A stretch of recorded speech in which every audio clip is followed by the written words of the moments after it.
Hi friends, நம்ம இப்போ பூரிக்கு வந்து தொட்டுக்கிறதுக்கு மாதிரி பூரி கிழங்கு பண்ணலாம்.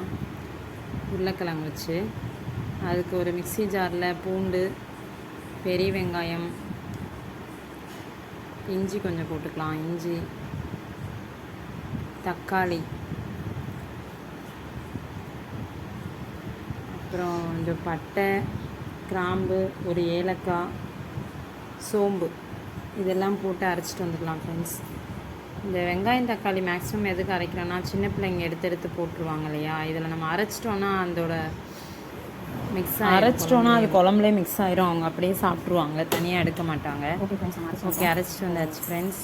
அப்புறம் ஒரு பாத்திரத்தில் ஆயில் சேர்த்துக்கலாம். அது குக்கரில் ஆல்ரெடி நீங்கள் உருளைக்கிழங்கு வேக வச்சுக்கோங்க.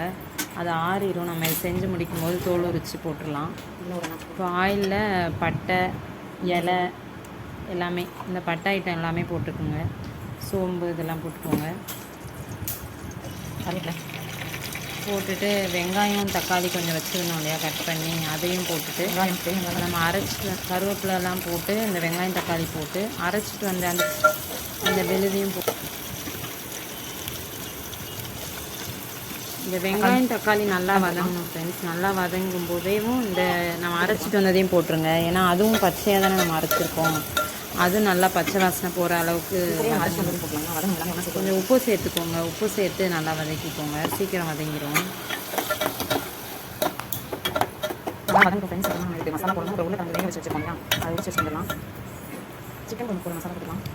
அப்புறம் இதுக்கு தேவையான மசாலா நம்ம சிக்கன் மசாலா, மட்டன் மசாலா எதுனாலும் போட்டுக்கலாம். சிக்கன் போடுறது இல்லை அப்படின்னா மிளகாத்தூள், தனியாத்தூள், கரம் மசாலா இதை ஆட் பண்ணிக்கலாம். தண்ணி ஊற்றி பச்சை மசாலா இதுக்கு தேவையான தேவையான தண்ணி ஊற்றிக்கோங்க. உங்களுக்கு என்ன பதத்தில் வேணுமோ அது தேவையான தண்ணி ஊற்றிக்கோங்க. நல்லா கொதி வந்ததுக்கப்புறம் உருளைக்கிழங்கு, இந்த உருளைக்கிழங்கு நல்லா தோல் உரித்து நல்லா இப்படி உங்களுக்கு என்ன சைஸில் வேணுமோ அந்த அளவுக்கு ஸ்மாஷ் பண்ணி போட்டுக்கோங்க.